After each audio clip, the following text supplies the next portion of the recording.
Masuk tadinya. Oh.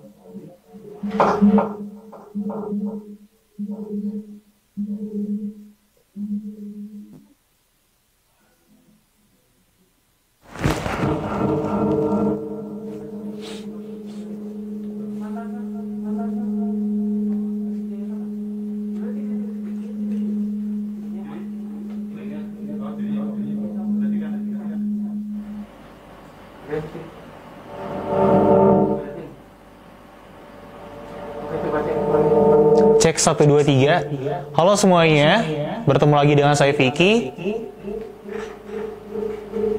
Mati. Kalewan.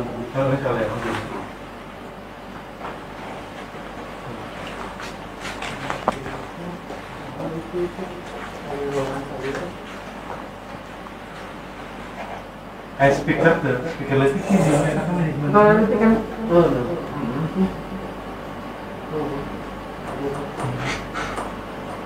Oke Pak, ini udah disuruh streaming lagi. Yuk, audionya udah. Ini susun koordinasinya apa? dulu aja dari sini. Koordinasinya keluar. Ya. Oh, sebentar koordinasi kedengar dari mic mana? Cek. Ini deh. Enggak mau jauh dari sana. Cek. Cek.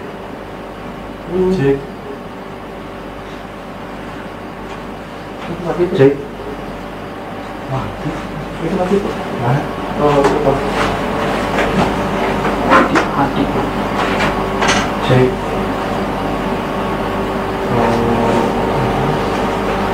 Cek. Jauh sini. Oh, kemungkinan itu mic karena. Mana? Coba. Cek. Oh, iya. Oh, itu matiin, Pak. Cabut, Pak. Cek. Nah, mati kan? Ya, semangat. Cek. Nah, masih. Cek. Audio yang ke YouTube-nya mati dulu aja atau banyak kedengeran banget sekarang.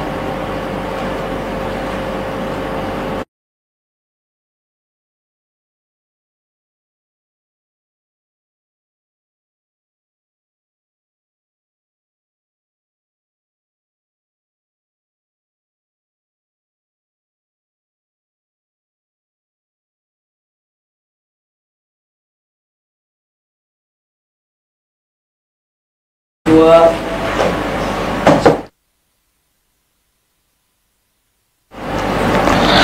Oke, halo semuanya. Bertemu lagi dengan saya Vicky dari Teknik Laut tahun 2018. Sekali lagi kami panitia OSKM ITB 2020 mau ucapkan mohon maaf sebesar-besarnya atas kendala teknis yang kami hadapi. Langsung saja sekarang kita langsung mengikuti kembali lagi nih sesi 1 dari mata acara pengenalan KT ITB. Dan sekarang kita sudah terhubung juga nih sama Kak Zaki yang ada di tempatnya. Nah, bisa teman-teman lihat sendiri kan Kak Zakinya udah siap nih. Oke, Kak Zaki boleh langsung aja untuk pemaparan materi sesi 1, Kak Zaki. Untuk Kak Zaki dipersilakan. Makasih banyak. Sekarang aku bakal oh ya, sebelumnya kenalkan dulu, namaku Muhammad Zaki Farhan dari Teknik Tenaga Listrik. Ini mungkin dari tadi aku udah kenalan ya, jadi kayaknya aku bisa agak langsung masuk ke topik bahasan yang bakal aku sampaikan hari ini aja, gitu teman-teman. Nah, tadi kan sebenarnya di sesi sebelumnya udah sempet banyak kebahas ya, gitu, bagian awal pengenalan KT-nya. Mungkin aku review visualnya aja untuk refresh ingatan teman-teman gitu ya. Dimana KT ITB ini adalah rangkaian kegiatan yang terdiri dari 3 kegiatan besar gitu. Ada diklat panitia yang terpusat, ada diklat panitia per divisi, lalu ada OSKM ITB untuk mahasiswa baru. Dan ini ada sedikit napak tilasnya gitu teman-teman. Sebenarnya apa ya, ini tenang aja gitu, untuk yang bagian napak tilas ini memang hari ini tidak untuk jadi fokus bahasan ya gitu, karena nanti bakal banyak konten-konten lain dari OSKM, ada materi-materi berikutnya gitu, dan juga ada aku sendiri bersama timku di Kemenkoan Pengembangan Sumber Daya Manusia Kabinet KM ITB juga akan memfasilitasi teman-teman kalau misalkan ingin mempelajari ini lebih jauh gitu, pengen tahu info lebih dalam, nanti ada konten-konten dari kami juga. Jadi pokoknya tenang aja, hari ini aku jadi nggak akan terlalu bahas mendalam ya, gitu. Ini udah napaknya. Nah, sekarang aku akan langsung ke bahasan tentang kenapa KT ITB harus ada, gitu ya. Jadi kalau misalkan kita lihat di napak tilas sejarah OSKM, gitu, OSKM ini kita lihat dari namanya, dia kan orientasi studi keluarga mahasiswa ITB, gitu. Berarti OSKM kapanpun dia diadakan pasti ada substansi wajib, gitu. Ada hal wajib yang harus disampaikan di OSKM. Apa saja substansi wajibnya? Nah, di sini di visualnya teman-teman bisa lihat yang di kotak oranye, ya. Ini ada dua substansi tentang siswa, apa itu kemahasiswaan, itu satu. Nah, yang kedua, setelah kita tahu gitu mahasiswa itu apa, kemahasiswaan itu apa, tentu teman-teman harus dikenalkan gitu tentang KM ITB, supaya teman-teman tahu struktur KM ITB gimana sih, cara kerjanya gimana sih, kemudian ada lembaga apa aja sih di dalamnya, aku bisa beraktivitas apa aja di sana, hak dan kewajibanku sebagai anggota apa saja gitu. Nah, supaya teman-teman bisa berkemahasiswaan dengan optimal gitu. Setelah teman-teman tahu apa itu mahasiswa, teman-teman bisa aplikasikan pemahaman tersebut di KM ITB. Nah, dari dua substansi wajib tadi muncul konsekuensi gitu. Oh, KAT ITB gitu, selain dia harus mengenalkan dua aspek ini ke maba, juga harus mendidik panitia yang mampu ngajarin itu gitu, ya kan? Gitu. Karena ini tidak hanya acara apa ya, maksudnya OSKM ITB ini tidak hanya seremonial tapi juga merupakan satu bentuk pendidikan gitu. Karena itu kita harus menjamin pendidiknya capable juga gitu. Hanya ada muncullah substansi wajib tambahan gitu dari KAT ITB, yaitu harus ada pendidikan panitia. Itu pendidikan panitia untuk mendidik mereka agar mencapai level pemahaman yang sama atau lebih dari yang ingin disampaikan kepada mahasiswa baru. Gitu. Nah, ini sedikit ada yang nggak dikotakin nih di pojok kiri bawah. Nah, kenapa? Apa maksudnya itu ada tulisan kecil nebeng di situ? Gitu. Nah, ini adalah sebuah pemahaman menarik gitu ya tentang KAT atau tentang OSKM yang muncul dari konsekuensi bahwa OSKM itu harus mengenalin mahasiswa dan kemahasiswaan. Gitu. Jadi ada konsekuensi menarik yang muncul dari sini. Apa itu? Gitu. Kalau teman-teman lihat tadi, masih ingat yang napak tilas sejarah tadi, kita coba sambil scroll ya. Di sini terlihat bahwa dari waktu ke waktu, gitu, OSKM ITB itu selalu mengalami adaptasi atau perubahan, gitu, dalam hal teknis dan detail-detail materinya, gitu. Dia sama-sama mengenalkan kemahasiswaan. Tapi kalau di tahun 90-an mungkin kental dengan sosial masyarakat dan sosial politik, Dan sementara di 2015 sampai sekarang dia mulai lebih diverse gitu kemahasiswaan yang dikenalkan gitu. Kalau misalkan teman-teman punya kakak kelas atau pernah dengar ceritanya, kalau OSKM dulu tuh sempat ada yang mempopulerkan 3 lingkar pergerakan, sosma, sospol, karya gitu. Atau ada juga tahun lalu dan tahun ini gitu OSKM yang mengemphasize sisi kekhasan atau individualitas dari setiap orang gitu, bahwa setiap orang tuh sebenarnya punya versi kemahasiswaan yang masing-masing yang cocok dengan karakter pribadinya gitu. Nah itu kan beda ya. Kalau dulu ya sospol banget gitu, misalkannya aksi. Kalau sekarang pelan-pelan beradaptasi, ada bentuk karya juga. Kemahasiswaan itu bisa dalam bentuk karya juga, bisa dalam bentuk sosial masyarakat juga. Sospol juga tetap ada gitu, tapi ada juga, dan bahkan bisa didefine sendiri-sendiri oleh setiap orang gitu, kemahasiswaan itu kayak gimana gitu. Jadi ternyata kata ITB ini bisa jadi sebuah momentum untuk mendefine kemahasiswaan yang paling relevan di setiap generasi gitu. Nah ini poin menarik gitu. Itu tertulis ya yang di pojok itu gitu teman-teman. Nah semoga teman-teman bisa coba memahami ya gitu penjelasanku tadi, walaupun agak sempat potong-potong, dan sekarang aku coba langsung loncat ke intinya aja gitu. Cuma nanti nggak apa-apa, silahkan kita diskusikan kalau ada sisi tanya jawab. Nah lalu dari cerita napak tilas OSKM dan juga penjelasan tentang kenapa KAT ITB harus ada, muncullah satu pembakuan gitu mengenai tujuan KAT ITB yang kita pegang tahun ini gitu. Jadi di tahun ini ada 3 tujuan KAT ITB yang wajib dilakukan. Pertama, KAT ITB harus memperkenalkan identitas mahasiswa kepada teman-teman mahasiswa baru gitu. Yang kedua, KAT ITB harus menginisiasi profil para lembaga bagi mahasiswa baru dan memenuhi profil para lembaga untuk yang mau naik tingkat 2. Profil para lembaga itu apa? Nah, ini tadi yang aku sempat bilang ya, ada rancangan umum kaderisasi. Nah, para lembaga tuh, jadi di rancangan umum kaderisasi kita tuh, ini sedikit aja overview aja. Di RUK kita tuh ada pembagian jenjang-jenjang kaderisasi sesuai tingkatan gitu. Nah, kalau untuk TPB itu istilahnya tuh nama fasenya para lembaga. Nah, di OSKM tuh profil-profil atau output para lembaga tuh diinisiasi untuk maba, tapi kalau untuk yang mau naik jurusan berarti kan harus sudah penuh kan, profilnya harus sudah tercapai kan. Nah, itu OSKM pun mengambil peran di awal dan di akhir masa TPB itu gitu. Nah baru terakhir ya, sebagai konsekuensi lu udah tahu nih mahasiswa itu apa dan bakal berkegiatan kayak gimana, lu harus kenal juga dong wadah berkemahasiswaannya gitu, yaitu KMITB.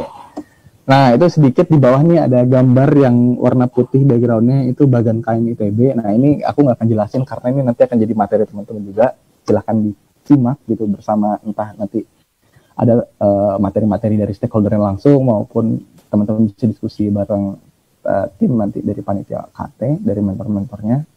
Jadi silahkan disimak dan didiskusikan bareng gitu sampai teman-teman benar-benar paham tujuan-tujuan dan mencapai tujuan-tujuan dari KT ITB. Gitu sebenarnya dari aku itu aja ya, itu nggak banyak gitu memang. Nanti lebih dalamnya kita bakal bahas bareng langsung sama ketua KT-nya itu untuk melihat tahun ini tuh apa gitu. Tadi aku udah bilang KT selalu nge-define kemahasiswaan dari waktu ke waktu. Tahun ini proses pendefinannya seperti apa? Itu apa yang mau dibawakan di KT ITB 2020. Gitu. Jadi mungkin dari aku itu aja gitu. Sekarang ini aku kembalikan lagi ke moderator. Terima kasih.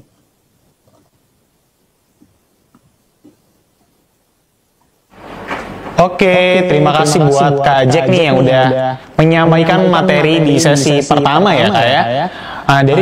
Dari pemaparan Kak Jack tuh kalau bisa aku simpulin ya, kalau misalkan aku simpulkan itu, jadi dari pemaparan dari Kak Jack itu sendiri yang aku simpulin tuh tadi itu di sesi pertama tuh kita bahas tuh gimana sih keberjalanan rangkaian dari KT di tahun ini, sempat disinggung walaupun nanti lebih jelasnya kita bakal bahas sama Kak Jen nih. Nah jadi kita bahas tentang online on the list, lalu ada Dikdiv atau Diklat Divisi, lalu ada OSKM ITB 2020 ini sendiri, itu yang sekarang teman-teman peserta lagi hadapi nih. Terus juga kalau tadi aku boleh review sedikit nih ya tentang pemaparan dari Kak Jaki ini tadi menjelaskan nih bahwa ada sejarah KT, bahwa sejarah KT pada era 90-an itu menjadi kegiatan yang memantik kemahasiswaan di ITB yang saat itu mungkin kentalnya pembahasannya vokalnya terhadap sosial politik di Indonesia itu sendiri. Namun saat ini OSKM ITB pun diharapkan menjadi kegiatan yang bisa memantik kemahasiswaan di ITB, namun tentunya disesuaikan dengan kondisi yang dihadapi oleh mahasiswa dan juga Indonesia saat ini. Mungkin kayak gitu ya Kak Jack ya. Nah, oke, selain itu juga tadi Kak Jack tuh udah nyampein nih bahwa ada fase pralembaga nih yang bakal dihadapin oleh teman-teman peserta OSKM ini nih yang nantinya bakal melewati TPB atau tahap persiapan bersama selama 1 tahun. Nah, selanjutnya aku mau ingetin lagi nih, kita bakal ada sesi tanya jawab di akhir mata acara ini. Nah, tadi kan udah dengerin nih pemaparan dari Kak Jack. Silakan nih teman-teman untuk mempersiapkan segala hal yang menyangkut dengan tadi pengenalan KAT ITB ya. Nah, karena nanti pengenalan KAT ITB 2020 itu bakal dijelasin sama pembicara kedua kita. Jadi, aku yakin nih teman-teman di rumah atau dimanapun kalian berada, udah mulai tuh tadi nyatet-nyatet materi yang udah disampaikan sama Kak Jen. Mohon maaf, sama Kak Zaki. Nah, nanti baru sama Kak Jen ya. Nah, sama Kak Zaki tadi udah sempat dicatat-catat. Mungkin ada yang masih bingung nih, masih belum kegambar. Kak, apa sih tadi ada struktur bagan-bagan KM ITB apa sih, aku belum paham, atau terus hubungannya dengan KT ITB itu apa. Terus tadi kita bahas tentang ini ya Kak Jack ya, tentang RUK atau Rancangan Kaderisasi Umum KM ITB. Mungkin teman-teman masih bingung, belum kegambar nih, aduh apalagi sih Kak, itu banyak banget sih dokumen KM ITB itu. Tentu aja banyak banget gitu ya, sebagai landasan kita mengadakan setiap kaderisasi yang ada di ITB itu sendiri. Nah, juga aku mengingetin untuk yang nanti mau nanya nih, langsung aja isi formnya di bit.ly mau nanya KAT. M-nya kapital, N-nya kapital, KAT-nya kapital. Sekali lagi, buat teman-teman yang mau nanya nih ke Kak Jack dan juga mungkin nanti ke pembicara selanjutnya, langsung aja isi form kita di bit.ly mau nanya KAT. M-nya besar, N-nya besar, KAT-nya besar. Oke, teman-teman ditunggu ya. Tentunya buat nanti mempersiapkan nih, apa aja sih yang tadi udah dibahas dan masih bingung mau ditanyain sama Kak Jack dan juga pembicara kedua kita. Oke, teman-teman, aku mau ingetin nih teman-teman, kalau misalkan kan kita sekarang lagi nyantai dulu nih, belum nemuin pembicara selanjutnya. Nah, mungkin teman-teman yang lagi di rumah udah mulai pada pegel-pegel nih, bisa nih stressing kiri kanan ya Kak Zaki ya. Kak Zaki juga ngerasain nih kalau kita virtual kayak gini, ya kita merasakan bahwa ya pasti badan kita, fisik kita pasti pegel-pegel. Nah, tentunya teman-teman boleh nih stressing dulu aja selagi kita nungguin pembicara selanjutnya untuk menyampaikan materi kedua di sesi kedua, yaitu mengenai pengenalan KAT ITB 2020. Oke, kayak gitu. Selanjutnya mungkin aku mau agak sedikit interaktif sama Kak Jack, bisa nggak ya? Oke. Kak Jack, aku mau nanya-nanya nih, kira-kira kesan-kesan Kak Jack menghadapi KAT ITB 2020 yang ini pertama kalinya kayaknya virtual diadakan. Gimana tuh Kak? Boleh minta pendapatnya nggak nih Kak Jack? Ini menarik banget, karena dulu waktu zaman pemilunya, ini mungkin cerita dikit ya, untuk teman-teman mahasiswa baru. Jadi dulu waktu pemilihan ketua KAT, itu benar-benar terjadi di masa transisi, waktu wabah corona ini dinyatakan sebagai pandemik. Gitu. Jadi waktu itu tuh masih kebijakannya lagi kondisinya ngawang gitu ya, antara kita full PSBB atau enggak, dan lain-lain. Gitu. Sehingga sebenarnya Jen dan tim ini juga saat perencanaan tuh apa ya, agak kaget juga pasti gitu, karena tiba-tiba yang awalnya mempersiapkan OSKM yang pengen offline normal segala macam, tiba-tiba harus siap dengan teknis yang full online gitu. Jadi ini apa ya, sudah menjadi tantangan dari awal masa pemilihan Jen dulu sebagai ketua. Nah, habis itu dari situ baru akhirnya waktu Jen pemilu, nah itu apa ya, sangat seru gitu, karena baik dari kami sebagai PSDM, Jen dan tim sebagai calon panitia KAT waktu itu, dan juga masa kampus itu sama-sama posisinya kan nggak pernah ya menghadapi ya KAT online. Jadi di satu sisi ya mungkin mixed feeling gitu ya, di satu sisi excited tapi di sisi lain takut juga nih, maksudnya kayaknya kira-kira gimana nih kita metodenya gitu, apakah kita nanti metode-metode yang biasanya ada dan hilang jadi kayak gimana nasibnya. Abis itu hal-hal baru apa yang bisa dieksplor di kondisi online. Nah itu tuh jadi menimbulkan rasa excited tapi sekaligus takut juga ya, karena kan khawatir nih nanti jangan-jangan OSKM-nya bakal bagus apa jelek apa gimana gitu. Benar awal tuh udah bikin untuk benar tidak akan dinamis gitu ya dengan awal kebijakan pemerintah maupun itu kan berkembang terus gitu. Jadi kayak OSKM-nya harus nyesuaikan terus dari waktu ke waktu. Jadi harus ada teknis, awalnya pengen nyiapin teknis dari pemerintah ada SOP kayak gini, nggak bisa gitu, nyesuaiin lagi. Habis itu buat SBMPTN juga ya kan gitu, mahasiswa baru awalnya normal, tapi ini kan teman-teman maba kan baru bakal masuk besok lusa ya. Padahal anak-anak ITB kan udah minggu keempat ini kalau yang tingkat 2 ke atas, minggu keempat atau minggu kelima ya kalau aku nggak salah. Oke, mungkin keren banget tuh ya pesan dan kesan dari Kak Jack menghadapi bahwa KT ITB 2020 ini berbeda jauh dengan KT-KT yang sebelumnya yang memang biasanya diadakan secara offline ya, mulai dari diklat terpusat, diklat divisi sampai ke OSKM itu kita offline, tapi beda dengan halnya ketika kita menghadapi wabah dunia ini bahwa kita harus siap dengan menghadapi kondisi seperti ini yaitu dengan virtual. Oke, terima kasih nih ya Kak Jack udah sharing-sharing bareng sama kita. Mungkin nanti kita bakal terhubung lagi di sesi tanya jawab ya kayak di akhir mata acara pengenalan KT ITB 2020. Mungkin selanjutnya aku bakal langsung aja nih ngingetin juga teman-teman bahwa nanti tuh teman-teman bakal dapat link absen yang harus diisi, kurang lebih link absennya dibuka selama 15 menit. Silakan untuk teman-teman peserta itu isi di rumah melalui jaringannya masing-masing via daring absennya itu. Lalu jangan lupa juga kalau ada yang masih pengen tahu lagi nih dari apa pemaparan yang tadi disampaikan oleh Kak Jack, nanti langsung aja silahkan nanya di bit.ly mau nanya KTM kapital, N kapital, KT kapital. Oke, mungkin sekarang kita langsung aja nih membahas mengenai pengenalan KT ITB 2020. Nah, selanjutnya kita bakal terhubung sama pembicara kita nih ya, pembicara sekarang kita ini itu adalah salah satu memang orang yang berpengaruh sekali dalam keberjalanan acara OSKM ITB 2020 atau KAT ITB 2020 ini.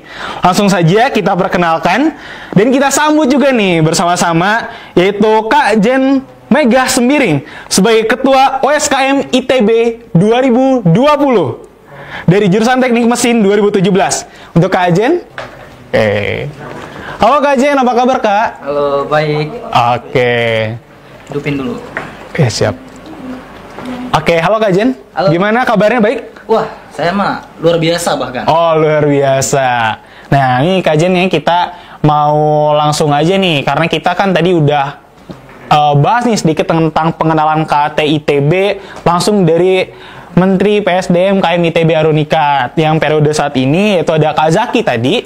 Nah, sekarang kita pengen langsung nih dengerin pemaparan materi dari Kak Jen selaku Ketua OSKM ITB 2020. Gimana? Kak Jen udah siap nih? Wah, ready dong pastinya. Oh, ready banget dong ya. Yoi. Oke teman-teman, karena kita sudah terhubung langsung dengan Ketua nih yang punya rangkaian OSKM ITB 2020 yang secara lihat tuh bisa ini baju apa nih kalau boleh diceritain dikit? Baju ketua. Baju ketua. Jadi yang cuma punya baju ini cuman Kak Jen ya. Satu di dunia. Satu di dunia nih yang punya baju ketua OSKM ITB 2020. Yoi. Oke. Mungkin langsung aja ya kita persilahkan Kak Jen untuk memaparkan materi mengenai pengenalan KT ITB 2020. Untuk Kak Jen dipersilakan. Oke, thank you. Halo teman-teman semuanya yang dimanapun kalian berada ya, dari Sabang sampai Uni Emirat Arab, karena saya lihat ada mahasiswa internasional juga nih. Oh iya benar. Wah, jadi kita harus sapa seluruh dunia nih. Pertama kali OSKM diselenggarakan di seluruh dunia. Wih. Semua dunia bisa mengaksesnya ya? Bisa dong, tinggal buka aja di YouTube. Nah, jadi tadi teman-teman semuanya udah ini ya, kayak berkenalan gitu dengan KAT ITB gitu. Kaderisasi Awal Terpusat Institut Teknologi Bandung. Nah, yang dikenalkan sama Kak Jack tadi atau Zaki Farhan. Nah, sekarang ini kita bakalan lebih fokus ya, lebih menitik beratkan di tahun ini, yaitu di KAT ITB 2020 atau 2020. Yoi. Nah, sebenarnya ya, teman-teman pasti udah pernah lihat di video sambutan tadi pagi bahwa ada visi nih tentang mendefinisikan peran buat Indonesia. Emang gimana sih? Kenapa sih bisa ada visi tersebut gitu? Start with why aja gitu ya. Jadi kita itu sebenarnya dalam merancang itu nggak boleh sembarangan. Iya. Namanya juga orang terdidik ya. Pasti ada latar belakangnya. Tapi kadang latar belakangnya itu bisa dari hal-hal sederhana. Kenapa bisa gitu? Saya mau ceritain dulu nih gimana waktu pertama kali saya mencetuskan mendefinisikan peran bla bla bla bla. Nah, mungkin ada PPT-nya nggak? Itu bisa di-share supaya teman-teman juga bisa lebih apa ya? Lebih oh iya. Nah, ini nih. Kalau misalnya teman-teman lihat nih di visi KAT ITB 2020 itu tuh coba di next di visinya langsung karena saya low profile jadi nggak usah. Nah, di situ tertulis nih teman-teman, terciptanya mahasiswa dengan keunikannya masing-masing yang senantiasa mendefinisikan perannya dan bertanggung jawab akan peran tersebut. Nah, ini tuh panjang sih, cuman pemaknaannya itu bisa dibuat jadi lebih sederhana. Bagaimana cara kita bisa memahaminya? Yuk kita simak latar belakangnya terlebih dahulu. Yuk coba di next. Nah, mungkin teman-teman bisa lihat nih di layar masing-masing tuh ada latar belakang ya. Itu kalau kalian lihat itu bukan orang-orang lagi pamer outfit sepatu, bukan. Itu tuh lebih difokusin ke sampah yang ada di situ gitu. Tapi nggak tahu juga nih kenapa yang ngedokum ini nggak ngambil sampahnya mungkin. Ya kita nggak tahu nih. Nah, kenapa sih aku bisa tertrigger dari sebuah foto ini? Jadi foto ini sebenarnya adalah ilustrasi teman-teman. Dimana sewaktu aku kuliah gitu ya, sewaktu aku menjadi mahasiswa, saat aku menjalani kehidupan sehari-hari gitu, aku melihat ada beberapa hal gitu yang seharusnya dilakukan, tapi tidak dilakukan gitu. Nah, contoh kecilnya gitu, contoh nyatanya, yang di kehidupan sehari-hari itu adalah sampah. Iya, lebih ke sampah secara fisik, bukan sampah masyarakat. Karena itu bisa diedukasi. Nah, kalau sampah secara fisik, berarti gimana nih? Kita harus benar-benar coba nih, pastiin kalau orang-orang yang tahu nih idealnya sampah ini tuh nggak di jalanan gitu. Idealnya itu harus di tong sampah. Itulah yang terjadi dengan diri saya pada saat itu. Saat itu saya sedang bisa dibilang jalan ya, karena kalau lari capek, saya nggak terlalu kuat. Nah, saya jalan, saya melihat di kiri kanan saya gitu kan, set kiri kanan, set, lihat lagi ada sampah nih. Tapi lebih dari sampah itu, saya melihat yang lain lagi. Ada orang lain sedang berjalan gitu. Masalahnya adalah orang lain itu berjalan melewati sampah tersebut gitu. Sampahnya itu dibiarkan aja gitu, kayak ih apaan sih sampah. Nah gitu, kayak gitu. Itu tuh kalau menurut saya pribadi ya, karena saya manusia yang punya common sense, saya itu coba apa ya, membayangkan idealnya tuh kita nggak bisa hanya ngelewatin sampah tersebut. Kita tuh harus mengambilnya dan memasukkannya ke tong sampah. Itu idealnya menurut saya. Di situ saya mikir nih, kenapa sih bisa orang-orang itu kalau ada sampah lewat aja. Kalau ada nenek-nenek atau kakek-kakek mau pengen nyebrang jalan tapi kesulitan gitu kan, udah geter-geter, tapi tetap nggak pengen ditolongin. Nah itu juga salah satu yang men-trigger saya tuh. Kenapa sih? Nah, kalau dibahas lebih detail, seperti yang saya bilang tadi, harusnya punya common sense nih.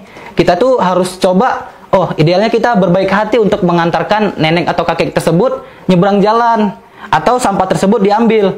Itu kenapa teman-teman tidak terjadi? Karena ada satu hal yang kurang, yaitu mendefinisikan peran.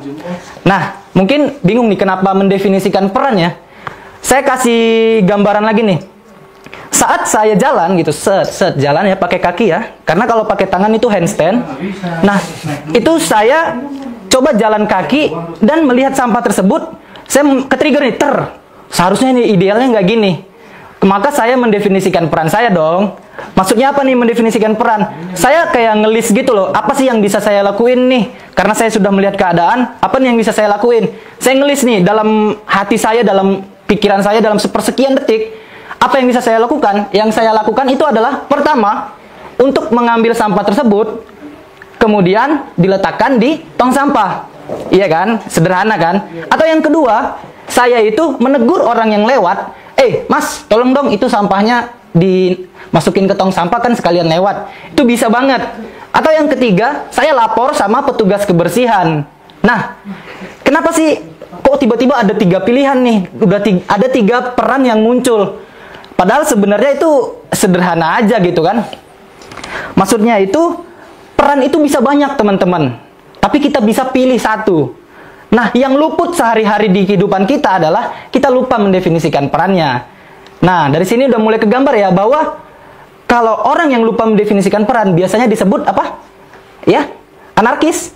Salah, apatis. Nah, lebih ke kayak itu orang tuh apatis banget sih. Nah, padahal sebenarnya tuh mereka bukan apatis, bukan nggak peduli, tapi lupa aja untuk mendefinisikan peran gitu. Nah, makanya di sini aku mau nih nge-trigger teman-teman sekalian untuk selalu mendefinisikan peran nih. Nah, saya kan mendefinisikan peran udah ada 3 nih tadi. Tapi kalau kamu gimana ngedefinisiin perannya? Apakah perannya itu bakalan sama nih? Bakalan ada 3 seperti itu? Pasti beda dong. Karena apa? Karena kita punya pola pikir masing-masing, kita punya keunikan kita masing-masing. Nah, tapi sebelum masuk ke situ, aku mau tanya nih, apa sih keunikan itu ya kan?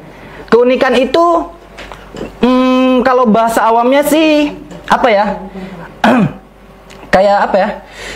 Berbeda dari yang lain gitu, itu dianggap unik. Padahal sebenarnya, bagi saya, ingat ya, bagi saya, kalau kalian setuju silahkan, bagi saya, keunikan itu bukan hanya sekedar berbeda, tapi gimana caranya supaya yang berbeda itu bisa jadi spesial, baru itu disebut unik.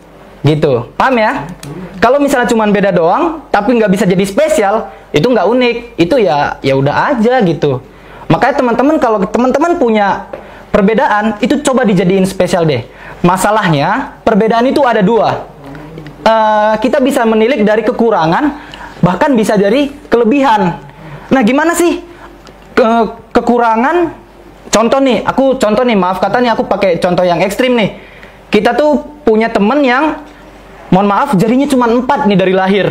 Nah, kalau dipandang secara biasa ya, jari 4 itu dianggap kekurangan ya.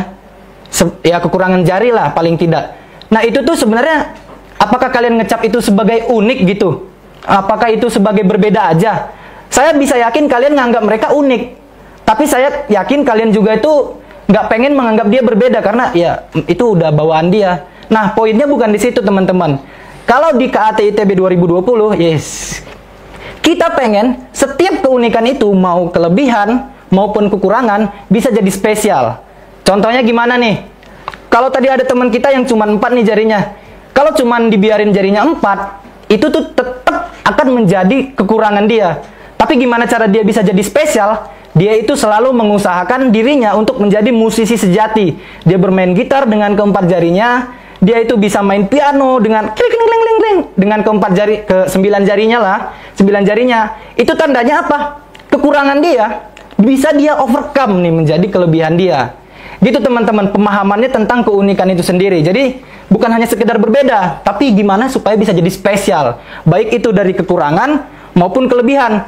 Kalau kekurangan di overcome, kalau kelebihan dipertahankan, gitu. Coba di next dulu slide show-nya.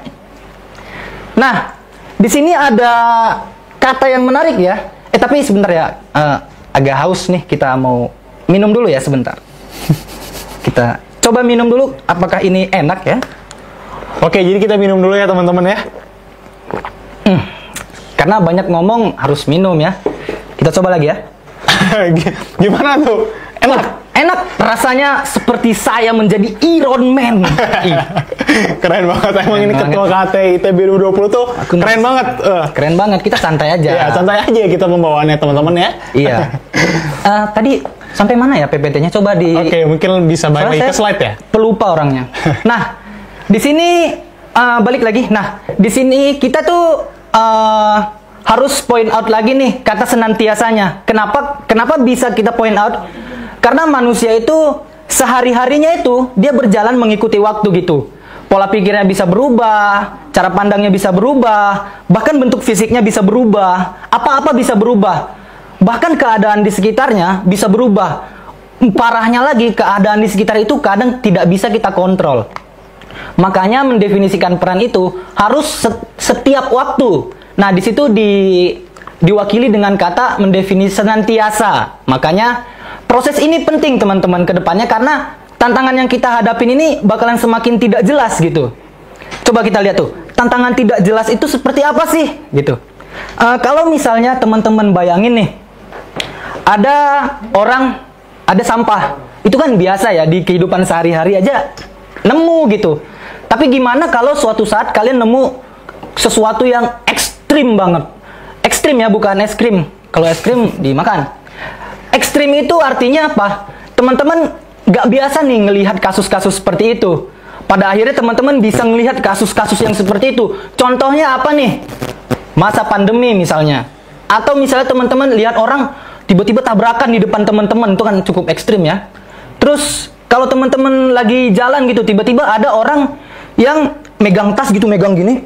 Tiba-tiba dia kayak ngitung 10, 9, 8, 7, 6. Wah kan bingung ya, itu ekstrim banget tuh, tiba-tiba meledak gimana nih. Bayangin kalau kalian masuk ke ITB di Saraga, ada orang yang ngelempar pil biasa kecil, dilempar gini, cet, duar, meledak satu Saraga. Atau mungkin teman-teman nanti ngebayangin di suatu saat nanti ya, kita di seluruh dunia itu ngalami yang namanya radiasi otak gitu, karena perangkat elektronik kita itu udah terlalu ngeri memancarkan energinya. Nah itu bisa terjadi teman-teman. Makanya kita harus senantiasa nih mendefinisikan peran, entah untuk mencegah, entah untuk mengobati. Gitu aja, gampang aja. Kalau yang ditulis di slide tuh, berhadapan dengan dunia yang seperti itu, seperti yang tadi ya, kita tuh tidak hanya menciptakan ide dan produk baru, tapi kita juga harus menciptakan kembali diri kita lagi dan lagi. Maksudnya apa nih? Kalau misalnya kayak tadi tuh ada radiasi handphone, kita mengembangkan diri kita supaya mendefinisikan peran nih aku. Oh, aku buat nih alat anti radiasi yang bisa diletakin di baju manusia gitu, supaya kalau ada radiasi tuh ya mencar lah kemana-mana, nggak ke badan kita. Bisa jadi itu namanya kita menciptakan produk baru nih. Nah tapi ada yang lebih spesifik lagi nih, yang gampang gitu, nggak usah sampai produk, yaitu tentang diri ya, menciptakan diri lagi dan lagi. Artinya apa gini? Kalau hari ini saya itu adalah seorang Jen yang biasa saja gitu, yang biasa aja gitu, nggak ada kontribusinya, atau nggak, kalau dalam bahasa kita nggak mendefinisikan peran, maka saya itu nggak disebut sebagai manusia. Itu manusia definisi saya. Makanya saya tuh sebagai manusia harus selalu berkembang. Makanya kalau teman-teman nyari di YouTube tuh banyak self development. Nah itu tuh salah satu bukti bahwa teman-teman ingin menciptakan diri teman-teman lagi dan lagi, semakin baik, semakin baik, semakin baik. Tapi ada apa ya? Ada halangan-halangan tertentu nih. Emang gimana nih kita bisa dibilang semakin baik, semakin baik, semakin baik? Kita menciptakan sesuatu, apakah itu memang disetujui nih sama orang-orang di sekitar? Apakah itu semakin baik, semakin baik, semakin baik? Nah itu tuh ada aturannya teman-teman. Walaupun kita mendefinisikan peran, kayak saya tadi di tong sampah itu ngambil sampahnya, negur orang, atau misalnya saya manggil petugas kebersihan. Itu saya memilih satu dari tiga itu dengan banyak sekali pertimbangan, tapi terjadi dalam waktu yang sangat singkat di kepala saya. Kenapa? Karena itu udah terbiasa. Makanya orang-orang tuh kalau misalnya dibilang lagi self-development, itu tuh semakin hari dia semakin menjalani harinya, semakin kayak biasa aja gitu, kayak ya aku biasa aja kok. Tapi orang lain ngelihat dia, ih ini orang berkembang banget ya, dari pertama banget ketemu sampai yang sekarang itu kok jadi semakin berbudi pekerti luhur, makin baik, makin pinter. Sederhananya gitu. Padahal sebenarnya dalam diri kita sendiri, ya aku cuman ngelakuin apa yang aku bisa, aku cuman ngedefinisin peranku gitu kalau dalam konteks kita. Nah coba di next dulu nih PPT-nya, supaya teman-teman bisa baca. Nah teman-teman mungkin kenal ya sama Yuval Noah Harari. Ini tuh penulis buku ya, banyak banget. Kalau teman-teman tahu Homo Deus, Homo Sapiens, atau 21 pelajaran untuk abad ke-21. Nah itu Om ini yang nulis. Ya Om atau Akang atau Bapak. Tapi yang penting adalah apa yang dia bilang. Kalau dia ini aku bacain ya. Sorry ya kalau bahasa Inggris saya tuh cabang jeruk purut, jadi mungkin agak belepotan. Tapi yang penting pemaknaannya dapat. To stay relevant, not just economically, but above all socially, you will need the ability to constantly learn and to reinvent yourself, certainly at a young age like 50. Jadi intinya teman-teman, kalau di sini itu ada di bold tuh, constantly learn and to reinvent yourself.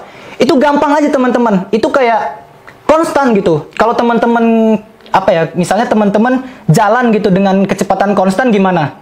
Nggak ada gaya yang kerasa kan, kayak ya biasa aja gitu.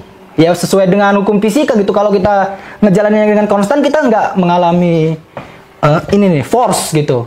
Gampang aja gitu. Makanya dibilang percepatannya 0. Kita hanya dibutuhkan untuk konstan, tapi terus gitu. Jangan sampai hari ini 5, hari ini 5, hari ini 5, hari ini 5, besok 0. Itu udah bukan konstan lagi nih. Makanya di sini aku mau fokusin ke teman-teman semua bahwa untuk mendefinisikan peran atau menjadi diri yang lebih baik itu harus setiap saat, setiap hari gitu. Nah, aku ada beberapa tips dan trik nih buat teman-teman. Ya walaupun sebenarnya ini teori umum, tapi ini lebih ke bisa kalian pakai ke sehari-hari, bisa juga kalian kasih tahu ke keluarga kalian, tapi sebenarnya itu idealnya udah dilakukan di kehidupan kita sehari-hari. Next slide-nya. Nah, di sini tuh next lagi aja. Di sini tuh kita tuh lebih ke mencoba nih memperhatikan lingkungan sekitar kita dulu. Nah, mungkin kalau teman-teman ngelihat ya sans aja sih, maksudnya ya mataku terbuka, aku pasti ngelihat lingkungan sekitar aku gitu. Tapi mata yang di sini memang terbuka nih, tapi mata yang di sini gimana nih? Terbuka nggak? Nah, itu yang mau dicoba juga nih di KAT ITB tahun 2020 nih. Nah, di sini tuh ada nih satu kutipan nih, aku bacainnya. Ini terjadi karena adanya tantangan masa depan dan kenyataan bahwa kerap ditemukan peran yang terdefine tidak sesuai dengan keadaan atau kebutuhan atau keinginan yang ada.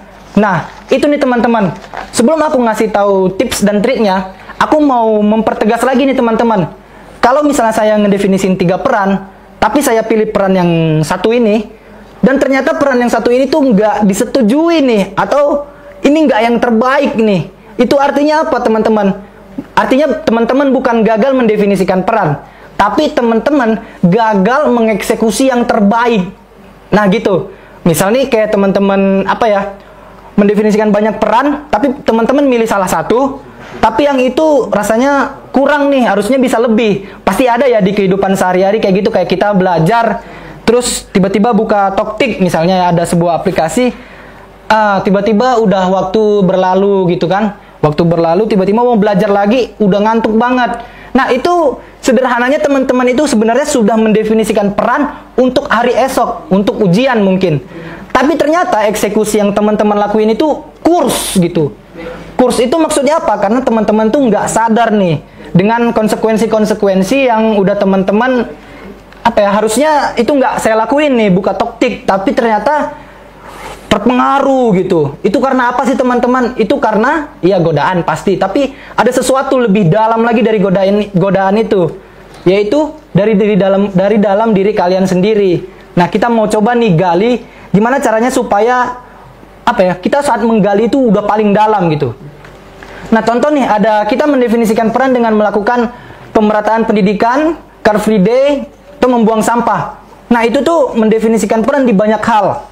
Nah, makanya karena kita udah tahu kita bisa mendefinisikan peran di banyak hal, kita harus tahu itu kita harus tanggung jawabin. Makanya di visi saya itu kalau kita udah ngedefinisin peran, mau baik mau buruk itu harus ditanggung jawabin. Contoh nih, kita mau coba pemerataan pendidikan. Kita pengen semua orang itu sekolah dari SD, SMP sampai SMA. Kita paksa seluruh daerah itu untuk bangun SD, SMP, SMA dan untuk mempelajari kurikulum. Padahal sebenarnya nih, ada teman-teman di daerah rimba, dia tuh nggak perlu sekolah. Dia itu cuman perlu keterampilan untuk bisa survive di rimba tersebut. Dia itu pengennya dasar doang gitu, nggak perlu SD, SMP, SMA. Buang-buang waktu aja buat mereka. Tiba-tiba suatu hari, kalian udah jadi orang hebat nih. Kalian ngedefinisin peran dengan bahasa umumnya pemerataan pendidikan dengan cara yang seperti tadi. Padahal orang lain tuh nggak butuh kan. Nah, di situ teman-teman bisa berbahaya. Artinya teman-teman tuh nggak memperhatikan orang lain itu gimana sih sebenarnya pengennya. Kita ngasal aja gitu jadinya ngedefinisin peran. Misal dari 3 peran tadi yang dicontoh tong sampah, saya memilih untuk menegur orang yang lewat di tong sampah tersebut. Padahal orang yang di tong sampah tersebut jelas-jelas nih mukanya udah burem, udah pakai jas rapi, dia in hari gitu, kayak udah pengen lari aja cepet-cepet, kayak mungkin ada meeting gitu, tapi kita maksa, Pak tolong dong Pak, itu sampahnya udah kelihatan, jangan dibiarin dong, tolong dimasukin ke tong sampah ya. Walaupun bahasa kita sopan, tapi tetap ada yang sebenarnya lebih baik kita lakukan. Misal nih kayak tadi nih, Pak tolong dong, padahal sebenarnya kita bisa, kita sendiri aja ngelakuin, memang kenapa? Itu kan terbaik. Nah cuman ada plus minusnya pasti. Kalau kita ngelakuin itu, artinya kita yang berkembang. Tapi kalau kita menegur orang lain, itu kita dan orang lain itu yang berkembang. Tapi gimana sih syarat-syarat dan aturan supaya kita bisa coba orang lain yang ikut mendefinisikan peran, jangan cuma kita-kita doang gitu. Ibaratkan nanti setelah kalian nih di KAT ini berhasil, kalian itu kan bakalan jadi orang yang senantiasa mendefinisikan peran. Tapi jangan sampai berhenti di kalian. Artinya nanti kalau ada orang tua, ada kerabat, ada mahasiswa dari universitas lain yang lupa untuk senantiasa mendefinisikan peran, itu tanggung jawab teman-teman ya untuk mengingatkan mereka bahwa itu adalah hal yang harus kita lakukan sebagai manusia untuk senantiasa mendefinisikan peran. Gitu. Boleh di next slide-nya supaya lebih asik nih pembahasannya. Nah, kita di sini tuh ngomongin yang namanya konsep puzzle. Widih, apa tuh konsep puzzle? Ini tuh konsep yang dibuat-buat aja gitu sebenarnya dari kehidupan kita, terus tertulis aja gitu. Nah, aku bacain ya. Konsep ini adalah konsep yang membantu kita untuk menghadapi masa depan maksudnya, dan untuk mereinvent diri kita maksudnya, agar kita dapat mencapai tindakan dalam wujud yang paling sempurna intinya, kayak sempurna. Intinya jangan sampai ada pertimbangan-pertimbangan yang miss gitu. Tapi teman-teman kalau misalnya lihat tuh di situ ada update, upgrade, dan define, ya kan? Apa sih update, upgrade, dan define? Sederhananya aku kasih trigger dulu. Update, upgrade, dan define itu adalah update itu wawasan, upgrade itu pengembangan diri. Nanti kita bakal bahas kenapa sih kok upgrade itu pengembangan diri, padahal update juga pengembangan diri bisa jadi. Dan ngedefine itu kayak ngelis tadi, ngelis, memetain langkah, mau memilih langkah. Nah, coba bayangin nih, kan ada nih, mana sih nih? Nah ini, di sini tuh kan ada 3 puzzle ya, kayak segitiga. Bayangin kalau sebenarnya itu tuh adalah sebuah puzzle yang kalau dia penuh, udah full nih, udah upgrade, update, define, kita kita tekan, itu artinya kita sudah mengeksekusi atau ingin mengeksekusi. Nah, tapi di sini aku mau ingetin, yang terpenting adalah bukan dari kelengkapan puzzle-nya teman-teman. Mungkin kalau teman-teman mikir kan kalau ngelihat puzzle, yang mana ya duluan, kalau ada aturannya kan nggak enak ya. Pasti teman-teman pakai tips dan trik teman sendiri nih. Yang ini teman-teman taruh duluan, letakin duluan. Pada akhirnya saat kalian menciptakan puzzle-puzzle yang disusun itu, mulai tergambar nih, oh ini nih gambaran-gambaran sempurnanya, gitu ya kan? Semakin lengkap puzzle-nya, semakin sempurna kan kelihatan. Makanya update, upgrade, dan define ini harus dipenuhi tiga-tiganya, tapi nggak mesti yang mana duluan. Mau upgrade duluan, update duluan, define duluan, ya boleh-boleh aja gitu. Nah, kemudian teman-teman kita harus pahami bahwa ini adalah konsep yang kita pakai seumur hidup. Yuk kita selami lagi lebih dalam. Next. Nah, upgrade diri. Apa sih upgrade diri? Itu aku bacain ya. Upgrade diri yang dimaksud adalah mengembangkan diri. Dapat berupa skill, meningkatkan skill yang ada, maupun menambah skill baru. Ingat ya, mengembangkan diri tapi lebih ke skill. Skill, bukan sikil. Sikil tuh kaki ya. Nah, contohnya adalah kemampuan berbicara di depan umum, atau kemampuan mengoperasikan sesuatu yang praktikal banget nih. Seperti di dalam studio ini kan banyak pembelajaran kegiatan-kegiatan teknis. Nah, itu sama dengan mengupgrade diri kalau kita udah tahu cara makainya dan udah memakainya.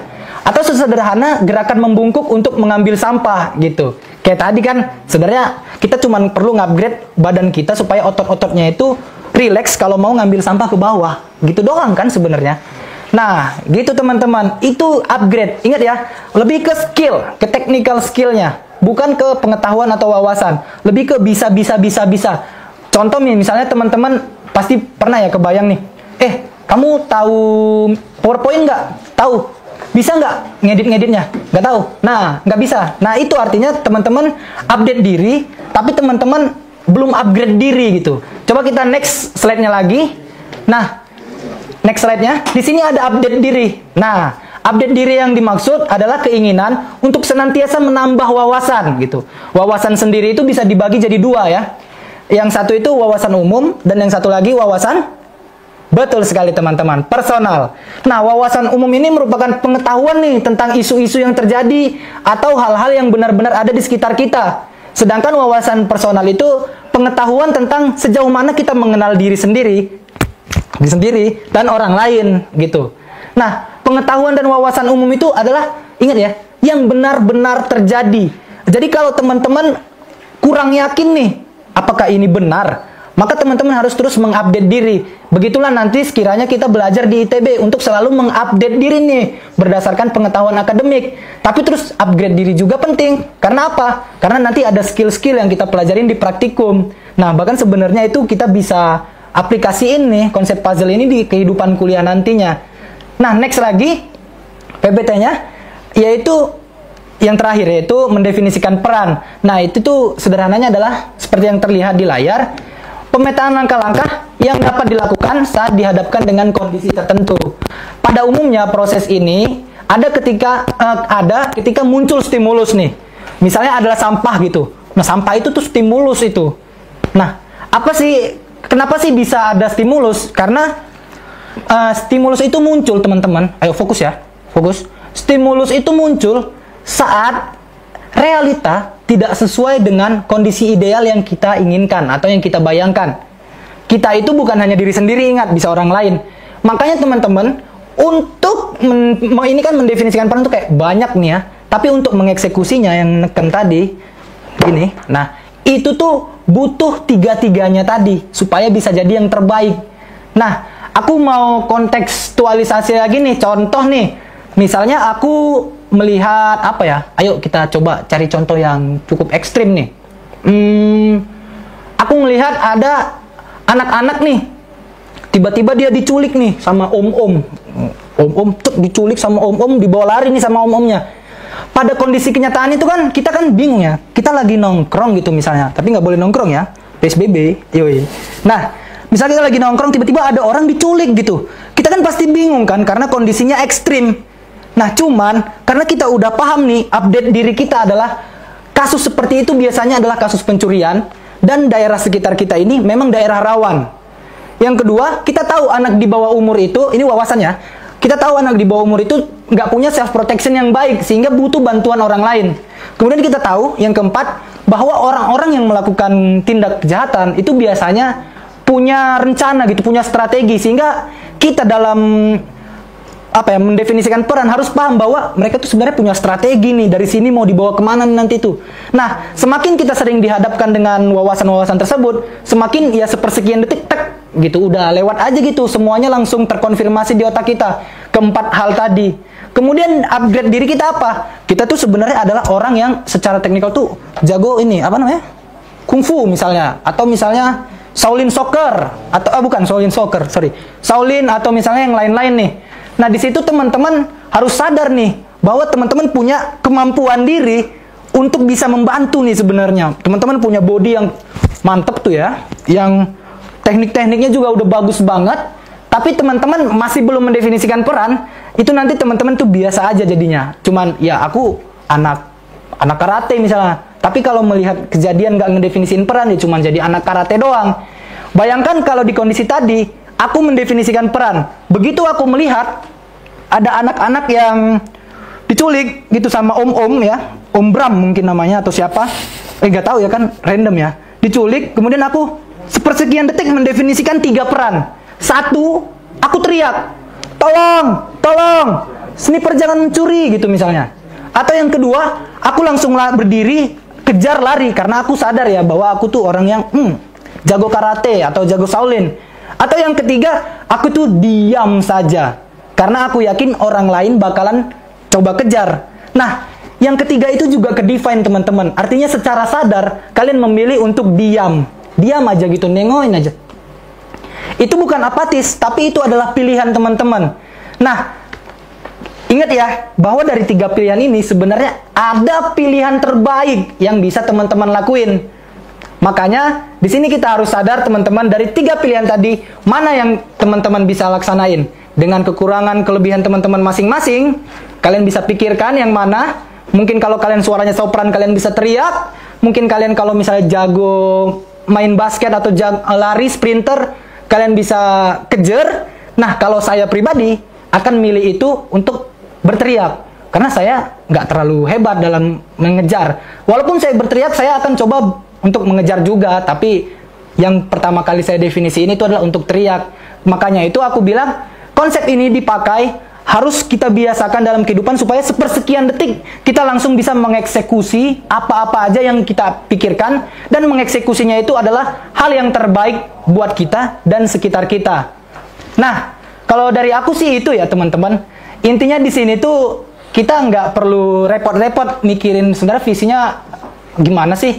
Intinya teman-teman udah ngedefinisin peran aja. Udah kalau ada kejadian ya definisin peran aja. Udah kalau misalnya ada sesuatu teman-teman pikirin apa yang teman-teman bisa lakuin. Gampang banget, sederhana banget, nggak usah repot-repot. Nah tapi in detail nanti kita bakal dalamin di materi-materi yang ada di OSKM ITB. Nah teman-teman, mungkin di next slide-nya lagi. Nah di sini tuh kita harus fokus teman-teman untuk mendefinisikan peran untuk Indonesia Emas 2045. Kenapa? Karena itu adalah sebuah wacana. Wacana itu apa sih? Itu tuh gambaran masa depan. Itu tuh saya sebagai ketua menganggapnya bahwa itu adalah kondisi ideal. Nah, seperti yang saya bilang tadi kan, ada yang namanya kondisi ideal dan ada yang namanya realita. Realitanya belum seperti yang tertulis nih, gitu. Makanya saya memilih untuk mendefinisikan peran karena ada stimulus yang masuk di diri saya saat saya melihat wacana Indonesia Emas 2045 itu. Next lagi aja. Nah, di sini tuh sederhananya teman-teman, kalau teman-teman mau gambling sama saya, teman-teman yakin nggak di Indonesia tahun 2045 itu kita bakalan maju atau bakalan ya makin berporak-poranda aja gitu? Kalau saya sih yakinnya seperti yang warna ungu ya, sangat makmur. Tapi kalau teman-teman lupa untuk mendefinisin peran, ya siap-siap aja lah ya. Kita semua nanti jadi beban negara gitu. Makanya aku nggak mau nih mahasiswa ITB, khususnya teman-teman yang ikut OSKM tahun ini, itu tuh jadi beban negara. Nggak boleh banget. Kita harus bisa jadi orang yang berperan untuk kemakmuran negara. Gokil nggak tuh? Kalau misalnya ingat nih, teman-teman ingat nggak? Pak Soekarno aja, almarhum, pengennya 10 aja untuk mengguncang dunia. 10. Cuman 10 anak muda. OSKM ITB punya berapa, boy? 4.200.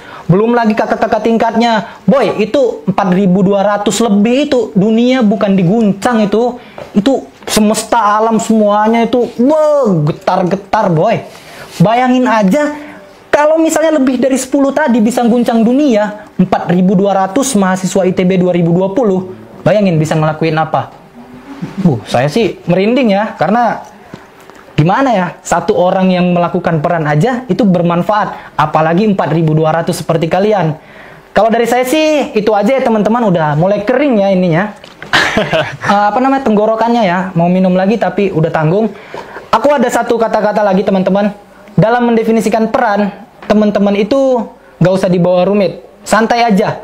Kalau ada yang mau dilakuin, lakuin aja. Kalau ada yang direncanain, rencanain aja. Plan dengan baik. Nah, apapun itu teman-teman, dimanapun teman-teman, siapapun teman-teman, kapanpun teman-teman berada, dan dimanapun teman-teman berada. Loh, net tuh. Intinya, apapun itu, semoga semesta mendukung. Terima kasih. Oke, terima kasih banyak nih buat Kak Jen yang udah ngejelasin tentang pengenalan KAT ITB 2020. Ini langsung dijelasin yang sama ketuanya langsung nih. Gila, keren parah nggak sih? Keren parah tentunya kan? Oke, kalau boleh aku review nih Kak ya. Boleh. Mungkin dari penyampaian materi mengenai pengenalan KAT 2020 itu, Kak Jen ini punya suatu visi yang tentunya visinya itu diharapkan bisa dicapai tentunya dalam rangkaian KAT ITB 2020. Kalau aku bisa simpulin sih tadi ada kayak membahas tentang keunikan. Nah, pasti setiap orang tuh punya keunikan nih teman-teman. Tapi kalau misalnya kajian tuh punya definisi keunikan sendiri itu. Kalau unik tuh nggak cuma yang beda dari orang lain, tapi bisa mengubah dari yang beda itu menjadi lebih spesial, tentunya kayak gitu. That's it. Oke. Nah, selanjutnya mungkin kita bakal langsung aja nih ke sesi tanya jawab. Nah, mungkin dari teman-teman tadi nih peserta udah pada coba ngisi link formnya juga, bahwa sekarang kita bakal bertanya mengenai tanya jawab tentang sesi Q&A tadi yang udah teman-teman coba tanya. Oke, di sini aku bakal bacain pertanyaan. Oke, aku bakal nyoba bacain pertanyaan pertama. Di sini aku bakal bacain tentang oh ya, mungkin ini karena pertanyaan pertama ini dari untuk Kak Jack ya. Mungkin aku coba call dulu Kak Jack nih ya, Kak Jen ya. Boleh, boleh. Halo Kak Jack.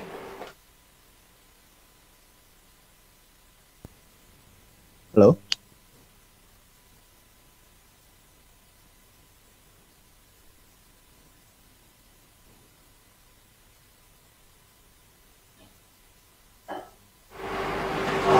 Oke, halo Kak Jack, udah bisa dengar suara aku ya Kak? Oke, sekarang aku bakal bacain pertanyaan pertama nih buat Kak Jack.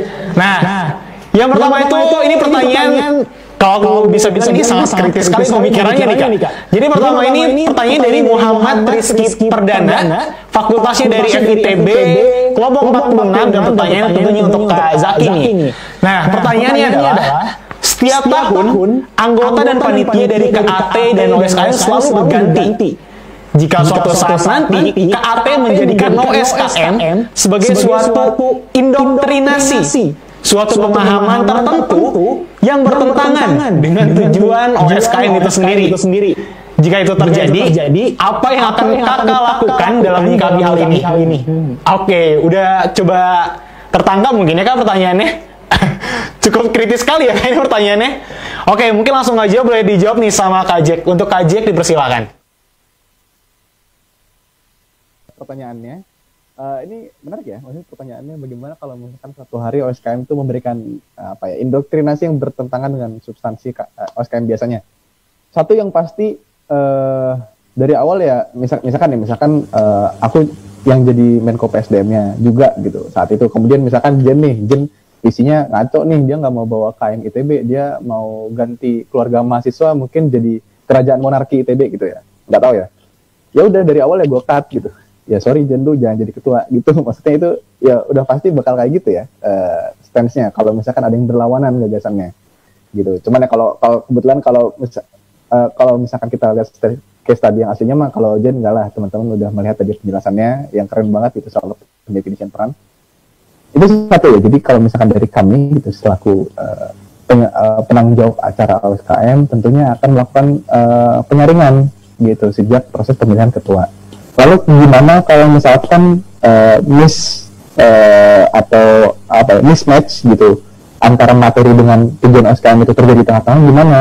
Ya udah berarti kalau gitu mekanisme kontrolnya adalah intervensi di tim materi dan metode OSKM-nya gitu. Jadi nanti di materi dan metodenya itu yang kami intervensi gitu supaya tetap sesuai dengan substansi OSKM. Terus gimana kalau misalkan sampai pelaksanaan ternyata tiba-tiba nih jebret mismatch gitu? Ya udah, maksudnya kalau aku sendiri ya mengambil sikapnya, aku berani turun langsung untuk mungkin mengintervensi sampai ngurangin ngekat mata acara yang kurang bersesuaian gitu. Tapi itu worst case banget gitu. Jadi sebenarnya harusnya dari proses-proses sebelum hari H itu pasti udah kelihatan lah gitu, kalau memang ada yang mismatch atau ada yang kurang cocok gitu. Jadi sebenarnya itu pertanyaannya bagus, tapi secara tindakan sebenarnya cukup simpel. Mitigasinya kita bisa lakukan sejak proses ngefilter ketua dan pengawasan perencanaan OSKM-nya kayak gitu. Sejauh ini cukup selama ini cukup kayak gitu aja gitu.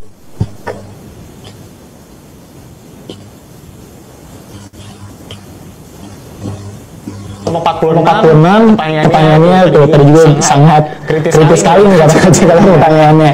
Oke, mungkin lanjut ya.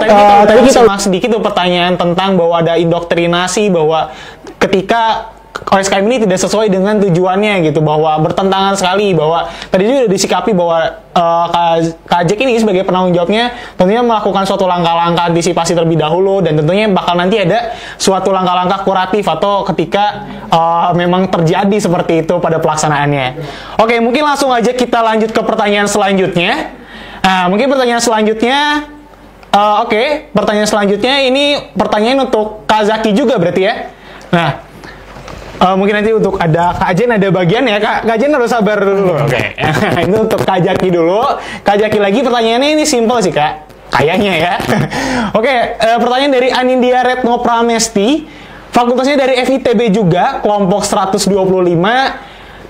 Pertanyaan untuk Kak Jack juga. Pertanyaannya nih Kak, apa sih Kak perbedaan dari mahasiswa di pralembaga dengan tingkat-tingkat selanjutnya dalam peran dan lain sebagainya? Oke, boleh nih sama Kak Jack dijawab dulu nih. Mungkin nanti Kak Jen juga bisa bantu jawab karena ini berkaitan dengan pertanyaan tentang peran juga nih. Boleh dari Kak Jack, dimulai dari Kak Jack dulu. Oke, makasih banyak pertanyaannya. Pertanyaannya ini ya, maksudnya rasa penasarannya cukup jauh ya. Jadi benar tadi kalau untuk bagian perannya nanti Jen bisa ikut tambahin juga, terutama yang ingin diperkenalkan di OSKM. Jadi aku akan coba ulas dari sisi perspektif umumnya aja ya, big picture-nya gitu. Perbedaannya apa mahasiswa yang tingkat 1 atau pralembaga dengan yang selanjutnya? Satu, yang pasti berbeda, kita bisa lihat korespondensi gitu, maksudnya kesepadanan antara apa yang dialami oleh teman-teman dari sisi akademik pas fakultas tingkat 1 gitu ya, dengan tingkat 2 ke atas. Nah itu tuh bisa jadi cerminan juga dari kegiatan kemahasiswaannya gitu. Jadi kalau misalkan di sisi akademik kan PTB memang dipersiapkan menjadi fase adaptasi, kemudian untuk menyeragamkan pemahaman dalam basic engineering-nya gitu. Makanya teman-teman makulnya kurang lebih mirip-mirip gitu antar fakultas. Baru nanti pas masuk jurusan, masuk nih lebih spesifik sesuai ke profesi yang teman-teman minati. Nah, di kemahasiswaan pun kurang lebih seperti itu gitu. Di tingkat 1, teman-teman diajak untuk beradaptasi dulu gitu dengan lingkungan KM ITB.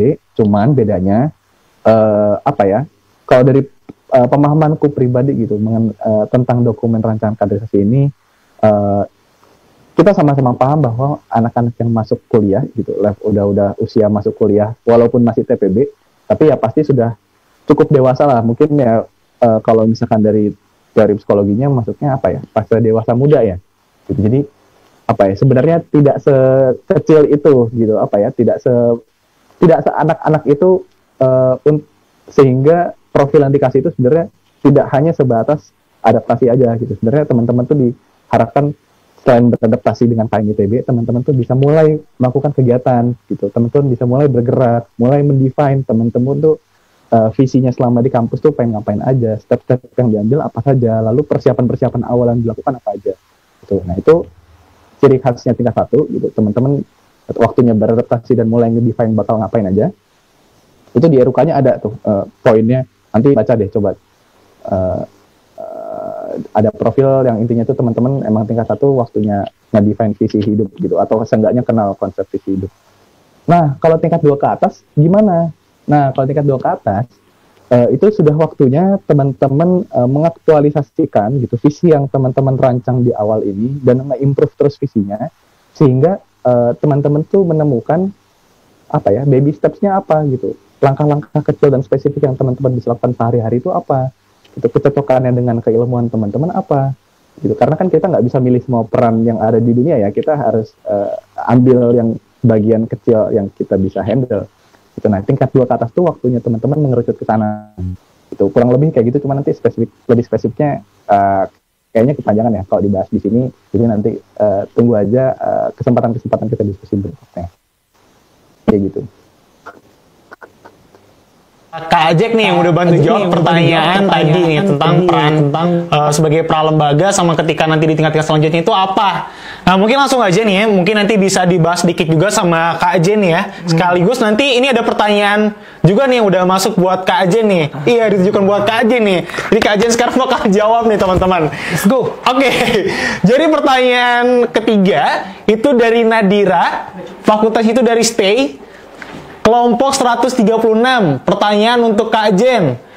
Pertanyaannya adalah, dalam mendefinisikan peran, bagaimana jika peran yang kita pilih bertentangan dengan peran orang lain dan dapat memicu terjadinya konflik? Apa yang perlu kita lakukan nih Kak Jen? Gokil. Gokil ya pertanyaan. Sulit sekali. Oke. Luar biasa. Tapi bisa dijawab, karena ini tuh konsep sederhana, jadi jawabannya pun bisa sederhana aja.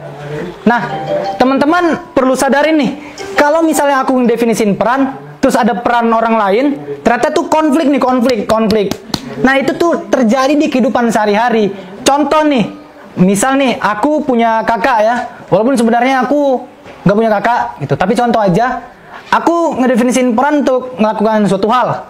Kemudian, kakakku tuh ngedefinisin peran yang lain tapi bertentangan. Muncul konflik. Nah, konflik ini tuh biasanya jadi bahan evaluasi. Nah, gini teman-teman, ingat ya, ini prosesnya adalah saat teman-teman sudah terlanjur memilih peran itu, orang lain pun sudah terlanjur. Jadinya bentrok nih. Nah, itu makanya kita harus bisa evaluasi. Oh, ternyata saat kita milih peran ini, ada orang lain yang tersinggung atau mungkin nggak suka. Maka kita evaluasi diri kita. Dan di situ jadi tahap kita update diri tentang wawasan orang lain. Oh, kita tahu nih, orang ini tuh nggak bisa kita giniin. Kita harus kasih pendekatan yang lebih baik lagi. Nah, itu kan untuk apa ya? Kalau udah terlanjur gimana? Tapi kalau misalnya udah terjadi nih, nah itu teman-teman biasanya terjadi saat otak kita ini udah dipengaruhi sama doktrin-doktrin kuat. Hingga akhirnya kita merasa kita lah yang paling benar. Nah, itu tuh sebenarnya nggak masalah. Maksudnya kita merasa paling benar itu nggak masalah. Asalkan kita bisa mempertanggungjawabkannya. Atau seminimal-minimalnya kita bisa mentoleransi bahwa orang lain itu tidak percaya bahwa kita itu yang paling benar. Artinya apa? Kalau misalnya kita paling benar, kita sesuka hatinya dong di dunia ini. Makanya di dunia ini itu ada apa ya, aturan-aturan, mulai dari hukum, mulai dari kontrak sosial, mulai dari norma-norma yang berlaku. Itu tuh yang jadi batasan supaya kita nggak konflik. Nah, sebenarnya kita udah diatur nih di kehidupan sehari-hari. Tapi kadang-kadang ada ya konflik, mungkin konflik antar apa gitu, konflik antar ini gitu, konflik antar kakak adik gitu. Itu terjadi karena apa? Karena kita merasa akulah yang paling benar, akulah yang paling berkuasa di sini. Kamu sebagai adik tidak boleh. Padahal sebenarnya nggak bisa gitu. Kita harus sadar bahwa adik itu juga manusia yang berpikir, yang punya keinginannya sendiri. Tapi ingat, saat kita mendefinisikan peran, itu tuh kita bisa jadi evaluasi untuk peran-peran selanjutnya. Jadi setiap hari belajar, setiap hari evaluasi diri. Kalau ada konflik, jadiin evaluasi di wawasan kita. Definisiin peran selanjutnya harus yang paling maksimal, harus yang paling terbaik. Kalau saya sih gitu menanggapinnya. Oke, thank you banget nih buat Kak Jen ya mengenai pertanyaan dari siapa namanya tadi, Nadira ya, dari Iya. Stay. Nah, thank you banget nih pertanyaannya dan udah dibahas abis nih sama Kak Jen selaku ketua SKM-nya langsung. Oke, mungkin terakhir nih bakal ada closing statement dari setiap pembicara. Mungkin singkat aja ya Kak, kurang lebih kayak semenit aja nih. Mulai dari Kak Jack dulu nih mungkin.